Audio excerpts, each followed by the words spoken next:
11월 20일 금요일 말씀 묵상 시작하겠습니다. 안녕하십니까. 수원에 있는 좋은우리교회 한승아 목사입니다. 오늘 우리가 함께 나눌 본문은 역대하 17장 1절부터 19절까지입니다.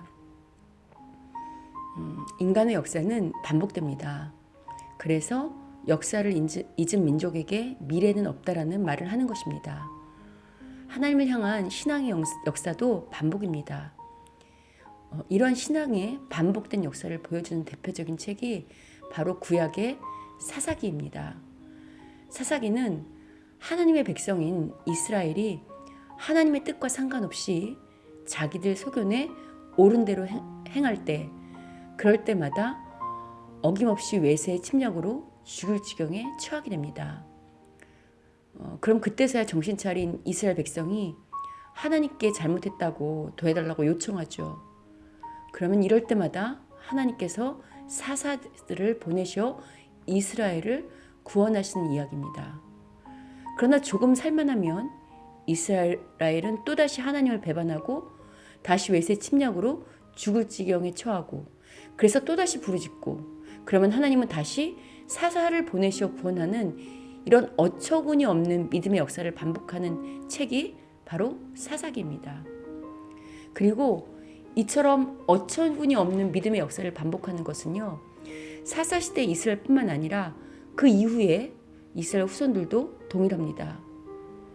어제 살펴본 것처럼요, 아사 왕 역시 초기에는 하나님만을 섬기는 것 같았지만요, 살만해지니까 태평성대를 노리니까 어떻게 했었죠? 다시 하나님을 배반하지 않았습니까? 그럴 때마다 하나님은 타락한 이스라엘을 그냥 두지 않으시고요, 그 이스라엘을 구원하기 위하여 다시 믿음의 사람들을 세우시죠.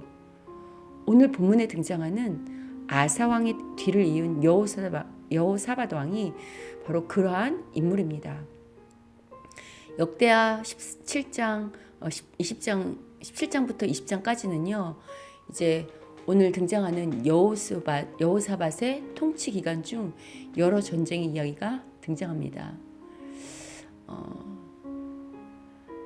특히 이제 오늘 보면 여호사밧의 왕의 통치 시작을 알리는 오늘 본문에서요, 여호사밧이 왕이 된 후에 군사력을 강화하여 국방을 튼튼히 하는데 힘을 기울였다고 말합니다. 이러한 정황으로 보아 여호사밧 당시 국제 정세가 심상치 않았음을 알 수 있습니다. 이런 긴장 상태에서 여호사밧은 과연 어떤 모습으로 유다를 다스렸을지 궁금해지죠. 그런데 오늘 본문은요, 하나님께서 여호사밧과 함께 하셨다는 말로 시작하며 여호사밧이 다윗의 처음 길로 행했다고 3절에서 말하고 있습니다. 다윗의 길로 행했다는 문구는요, 열왕기나 역대기에서 하나님 보시기에 합당한 왕들을 평가할 때 사용하는 문구입니다. 즉 여호사밧은 하나님 마음에 합한 통치를 한 왕으로 평가되는 것이죠. 여호사밧은 그의 선조인 아사왕 초중기에 행했던 것처럼요, 하나님을 전심으로 섬기며 산당과 아세라 목상, 그러니까 우상 등을 제거합니다.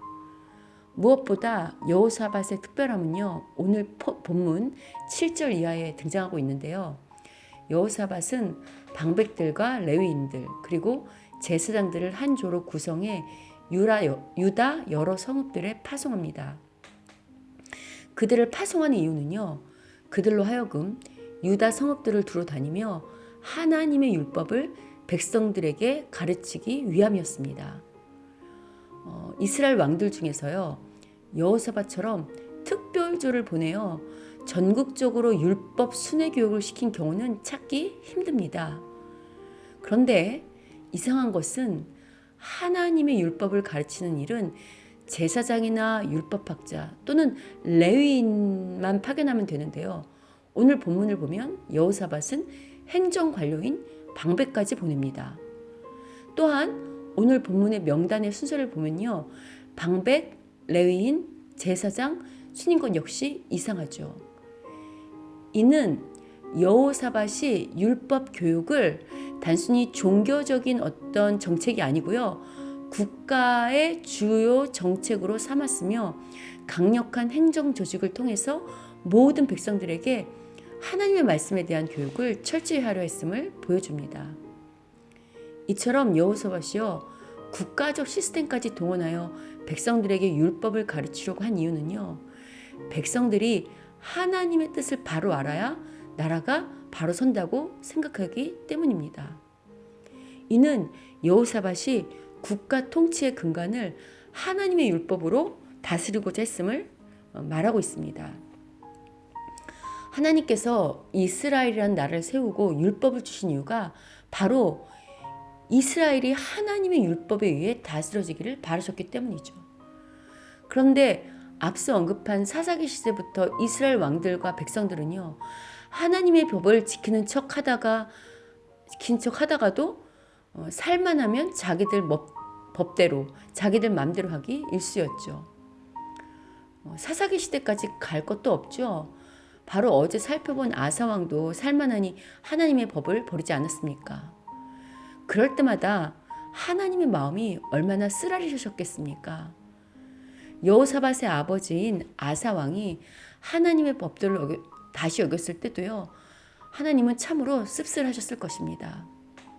그런데 국가의 신앙이 타락하기 직전에 여호사밧이 그의 아버지보다 더 근원적인 종교교육인 하나님의 율법을 국가 통치의 기반으로 삼는 제도를 이렇게 확립하니 하나님께서 얼마나 기쁘셨겠습니까?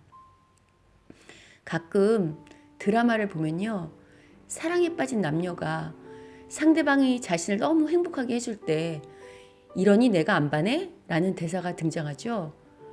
아마 오늘 본문의 그 하나님의 마음이 딱 그와 같으실 것 같습니다. 이처럼 하나님 마음에 합한 여호사밧에게 하나님의 축복이 임하는 것은 너무도 당연한 결과겠죠. 하나님은 먼저 유다 주변의 나라들이 유다를 두려워하게 하셔서요, 감히 유다와 전쟁할 엄두조차 내지 못하게 하십니다. 오히려 유다 주변의 블레셋과 아람인들은요, 유다에 조공을 바칩니다. 물론 여호사밧이 먼저 침공하거나 전쟁을 일으킨 것이 아닙니다. 그들에게 조공을 바치라고 강요한 적도 없죠. 그들이 자발적으로 지금 조공을 바치고 있는 것입니다. 앞서 언급한 것처럼요, 당시 국제 정세가 언제 전쟁이 일어날지 모르는 위기의 상황이었는데, 이런 상황에서 이처럼 조공을 바치는 이런 일들은요, 하나님의 돌보심의 역사가 아니고는 말로 설명할 수 없는 일들입니다. 여호사밧이 다스리는 유다는요, 날이 갈수록 점점 부강해져 갔습니다. 여호사밧은 막강한 경제력으로 요새와 국고성을 건축하며 군사력 역시 막강해지죠. 요새 우리가 나누는 역대의 말씀 묵상의 그 패턴이 여러분 반복적인 거 아시겠습니까? 솔로몬 왕부터 오늘 본문의 여호사밧까지요, 하나님을 온전히 섬길 때는 물질의 복뿐만 아니라 건축도 많이 하고 군사력까지 복을 받게 되죠. 그러나 하나님을 떠날 때 이러한 복은 한순간에 무너지잖아요. 왜 하나님은 요새 우리에게 이처럼 같은 패턴의 말씀을 계속하실까요? 두 가지 측면이 있습니다. 첫째는 이 말씀을 듣는 우리에게 복을 주고 싶어서이십니다. 우리가 이 역대하를 통해 지금 계속해서 듣는 말씀이요, 하나님 말씀에 순종하기만 하면 솔로몬처럼, 아비야처럼, 또 아사와 여호사밧처럼 우리가 처한 여러 전쟁에서 승리케 하시며 지금 우리가 계획하고 있는 일들을 하나하나 열리겠다고 하시는 하나님의 실제적인 약속인 거죠. 또 다른 하나는요, 우리가 하나님 말씀에 지금 순종함으로 축복을 받고 있다면요, 안일해지거나 나태해지지 말고요, 더더욱 오늘 본문의 여호사밧처럼 하나님 마음에 합한 다윗처럼 그 다윗의 길로만 행하길 바라시기 때문에 계속하여 반복되는 잔소리를 하시는 것입니다. 아울러 이 역대기 당시 재건 세대에게도 동일하죠. 더 이상 자신의 선조들처럼 타락과 구원의 역사를 반복하지 말고요. 계속해서 지금부터라도 하나님의 법도를 잘 지킴으로 이제 그들이 해야 할 성전의 건축과 국가의 재건의 그 여러 측면에서요. 하나님의 복을 받는 늘 승리하는 백성이 되기를 원하시는 그 하나님의 마음이 이 역대하 그리고 오늘 본문에 고스란히 담겨 있는 것 아닙니까? 여러분, 이 말씀을 듣는 우리는 어떠합니까? 이런 말씀을 그냥 성경책의 이야기야, 그냥 하나의 역대기에 그냥 매일 듣던 말씀이야 라고 생각하십니까? 아니면 오늘 지금 나에게 하시는 말씀이라고 생각하십니까? 지금 하나님의 법대로 다윗처럼 하나님 마음에 합한 그 길로 가라고 하나님 그렇게 하면 복 주겠다고 하시는 그런 말씀으로 들리십니까? 그렇다면 여러분, 이제 하나님 마음에 합한 이 다윗의 길로 가시고요. 이 길로 잘 가고 계시다면요. 이 길에서 벗어나지 말자고요. 믿음의 선조들처럼 타락과 구원, 다시 타락과 구원, 다시 타락과 구원을 반복하는 그런 어리석은 믿음의 인생이 아니라요. 늘 한결같이 다윗의 길로 행함으로 영원히 하나님께 함께하며 하나님의 모든 복을 받는 그런 우리가 되면 참 좋겠습니다. 오늘 이 말씀을 나의 말씀으로 그리고 우리 교회 말씀으로 듣는 자들에게 분명히 오늘 약속된 복이 임할 줄 믿습니다. 아멘. 이 복을, 이 말씀대로 행할 때 이 복을 얻는 모두가 되시기를 주님의 이름으로 축원합니다.